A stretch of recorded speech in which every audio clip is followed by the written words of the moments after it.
शिवसेनेचा एक आमदार कमी झालेला आहे। आता दावा नेमका कुणाचा असेल या विरोधी पक्षनेतेपदावर?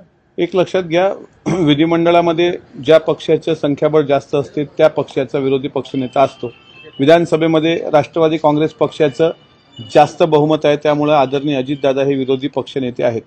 विधान परिषदेमध्ये आता संख्याबळ बरोबरीचं झालेलं आहे।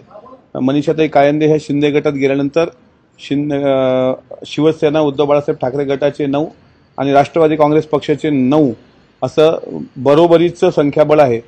तरी आता मी गाडीमध्ये येत असताना विरोधी पक्षनेते आदरणीय अजितदादा यांचं स्टेटमेंट ऐकत होतो।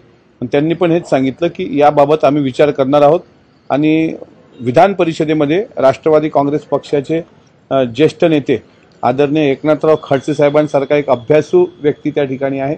जर महाविकास आघाडीने ठरवून संख्याबळ बरोबरीचं आहे म्हणून जर सर्वांनी निर्णय घेतला आणि झाला तर विरोधी पक्षनेतेपद हे राष्ट्रवादीकडे असावं असं माझ्यासारख्या पक्षाच्या कार्यकर्त्याला वाटणं साहजिक आहे। आता जे अंबादास दानवे आहे विरोधी पक्षनेते आहे, त्यांच्या तुलनेमध्ये आताची जे तुम्ही नावं सुचवतात एकनाथ खडसे यांचं ते अधिक भारी पडतील असं का वाटतं? अंबादास दानवे कमी का वाटतात तुम्हाला? दानवे साहेबांचं अभ्यास कमी आहे असं मी म्हटलेलं नाही, पण जर महाविकास आघाडीनं असं ठरवलं की आता विरोधी पक्षनेते संख्याबळ जरा त्या तुलनेत शिवसेनेचे जे आता 9 आमदार आहेत विधान परिषदेमध्ये तर त्यात आता अभ्यासू म्हणून जर बघाल तुम्ही तर रामराजे नाईक निंबाळकर साहेब आहेत, त्यांच्याकडून अनिल परब साहेब आहेत, आमच्याकडून एकनाथराव खडसे साहेब आहेत आणि यामध्ये सुद्धा भाजपला जर वर वेठीस धरायचं असेल किंवा मला असं वाटतं की त्यांना जर त्या ठिकाणी कोंडी त्यांची करायची असेल तर सध्या अभ्यासू व्यक्तिमत्व म्हणून खडसे साहेबांकडे पाहिलं पाहिजे।